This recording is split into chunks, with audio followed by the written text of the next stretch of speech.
உங்களுக்கு நான் யாருன்னு தெரியுமா? எனக்கு கல்யாணம் ஆயிடுச்சா? என் பொண்டாட்டி என் கூட இருக்காளா? அதெல்லாம் உங்களுக்கு தெரியுமா? இப்ப அவங்க என் கூட இல்ல. அப்ப நானும் இந்த காரியத்தை பண்ணக்கூடாது இல்ல? அப்ப நான் பண்ண சரியா? அது என்னங்க, ஆம்பளைக்கு ஒரு நீதி, பொம்பளைக்கு ஒரு நீதி?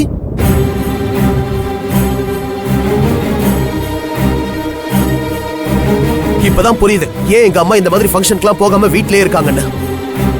போயிருந்தா இதே மாதிரி அவமானம் தான் இவங்களுக்கும் நடந்திருக்கும். ஒரு விஷயம் நல்லா புரிஞ்சுக்கங்க, இத நான் எங்க அம்மாவுக்காகவோ இல்ல இவங்க தெரிஞ்சவங்கன்னோ இத பேசல. நான் ரொம்ப மதிக்கிற பெண்களுக்காக சொல்றேன். குடும்பத்துக்காக அவங்க பண்ற தியாகங்கள் எவ்வளவோ.